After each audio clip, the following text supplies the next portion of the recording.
नमस्कार। आज एक इतना महत्वपूर्ण विषय हम आपके समक्ष लेकर गए हैं जो जीवन का सार और निचोड़ भी देगा। कुंडलियों के अनुसार आप अपनी कुंडली का विश्लेषण करें स्वयं। हम यहाँ 2 ग्रहों की चर्चा करेंगे।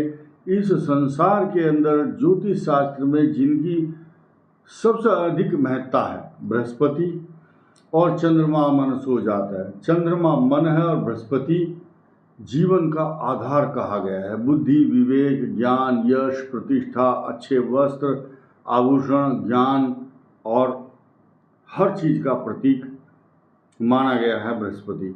तो चंद्र और गुरु एक साथ कुंडली में बैठ जाएं तो क्या योग बनता है। इसको गजकेसरी योग तो कहते ही हैं, साथ में हंस योग भी कहा गया है। जब चंद्र और बृहस्पति कर्क राशि में, चंद्र और बृहस्पति धनु राशि में, चंद्र और बृहस्पति मीन राशि में, ये एक बहुत बड़ा संयोग ज्योतिष शास्त्र में अलग से ही कहा गया है। इसका बहुत बड़ा अध्याय है, बहुत बड़ा चैप्टर है। इसको मैं संक्षेप में कम शब्दों में बताने की कोशिश करूंगा।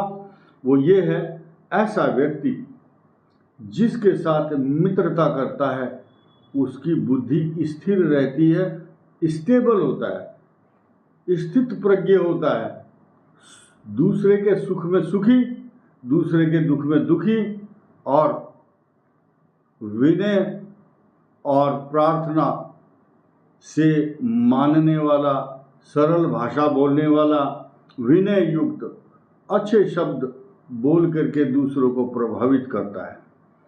ऐसा व्यक्ति अपने बंधु बांधव और परिवार में सबका आदर करता है, रेस्पेक्ट करता है। ऐसा व्यक्ति जीवन में धन, मान, सम्मान से कभी भी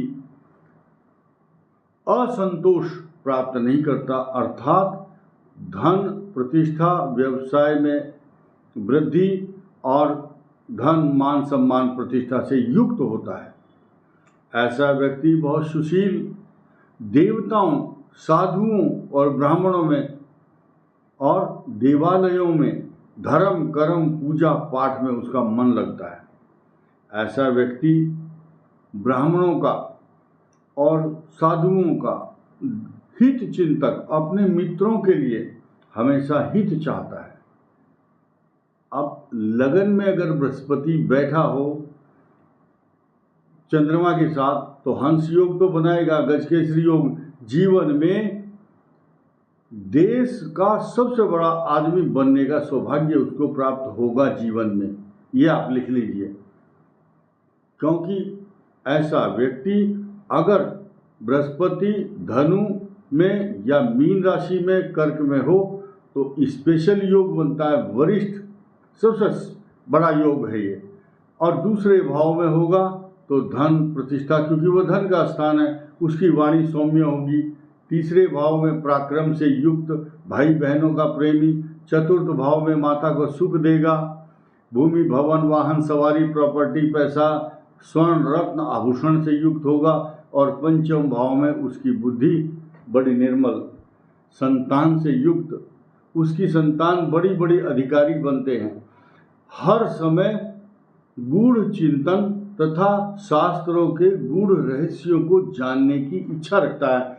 He will be eager to know everything and deep knowledge of ancestors या आपके पौराणिक जो ग्रंथ हैं उनकी जो डीप नॉलेज है, उसके रहस्य हैं, उसको जानना चाहता है। छठे भाव में कफ एवं कई प्रकार के ज्वर आदि पीड़ा से युक्त जरूर होता है, लेकिन ननसाल पक्ष, मामा के पक्ष का हितैषी होता है। सप्तम भाव में स्त्री के द्वारा भाग्य उदय कराने वाला होता है। जैसे ही विवाह होगा उसका भाग्य चमक जाएगा और जीवन भर एक इतिहास बन जाएगा। और वो कहेगा, जब से मेरे शादी हुई ये मेरे यहाँ लक्ष्मी आई है मेरी पत्नी, और तभी से मेरा गुजारा अच्छा हो रहा है। अष्टम भाव में दीर्घायु कराएगा।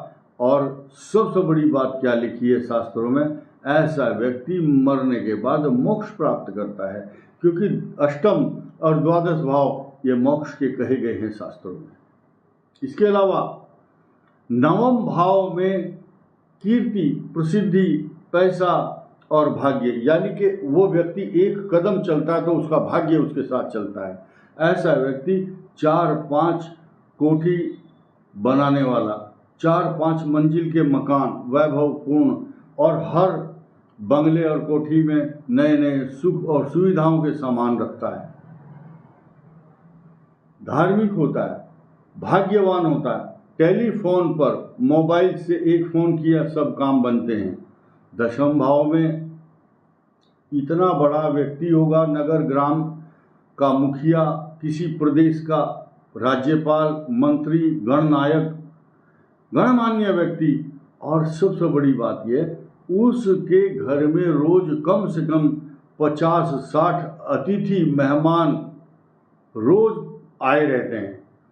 शास्त्र कहता है, मूर्त चिंतामणि नामक ग्रंथ क्या कहता है, ऐसे व्यक्ति के घर में 1 किलो नमक का खर्च रोज होता है। यानी कि जिसके यहाँ नमक का इतना बड़ा खर्च होगा तो मेहमान कितने आएंगे, अब अनुमान लगाओ। प्रसिद्ध होगा लाभ स्थान में यश, कीर्ति, प्रतिष्ठा। चंद्रमा का मतलब है, चंद्रमा शीघ्रगामी ग्रह है। रोज सुबह और शाम उसको धन का लाभ होता है, कभी अछूता नहीं रहता। कोई दिन ऐसा नहीं जाएगा जिस दिन उसको धन लाभ नहीं होगा। चंद्रमा और बृहस्पति ऐसा है कि जिसे आपने खीर बनाई, खीर में बनाने के बाद उसमें ड्राई फ्रूट, केसर और किशमिश, बढ़िया बढ़िया व्यंजन डाल दिए तो उस खीर का स्वाद जैसे बढ़ जाता है, ऐसे ही चंद्रमा के साथ जब बृहस्पति होता है तो उसके जीवन में वैभव, पैसा, सम्मान, कीर्ति, धन दौलत सब मिलता है। 12वां बृहस्पति। द्वादश भाव में जब गुरु होता है, ऐसा व्यक्ति शादी विवाह में, भंडारों में, किसी के हैप्पी बर्थडे पर, आपने देखा होगा आजकल सामूहिक विवाह होते हैं, 10-10 शादियां हो रही इकट्ठी, तो ऐसा व्यक्ति उसमें साड़ी दान करता है, कभी सिलाई मशीन देगा, किसी को कोई गिफ्ट देगा, ऐसा कहीं बर्तन दान करेगा। द्वादश भाव दान करने का है। और दान भी कहाँ, धार्मिक मांगलिक कार्यों में करता है। ऐसा नहीं है कि गलत जगह। पाप ग्रह हो तो अनुचित अनीतिपूर्ण धन खर्च करता है, अनीतिपूर्ण, जो नीति के विरुद्ध है। मांस मदिरा में गंदी जगह भी खर्च करेगा। लेकिन बृहस्पति उससे धार्मिक कार्यों में खर्च कराएगा। तो आपको खुशी होनी चाहिए सभी को कि कोई भी स्थान ऐसा नहीं है जहाँ पर चंद्र और गुरु का संयोग द्वादश भाव में अशुभ फल देता हो। तो जिन जिन का बृहस्पति और चंद्रमा है उन सभी को बहुत बहुत शुभकामनाओं के साथ धन्यवाद, नमस्कार।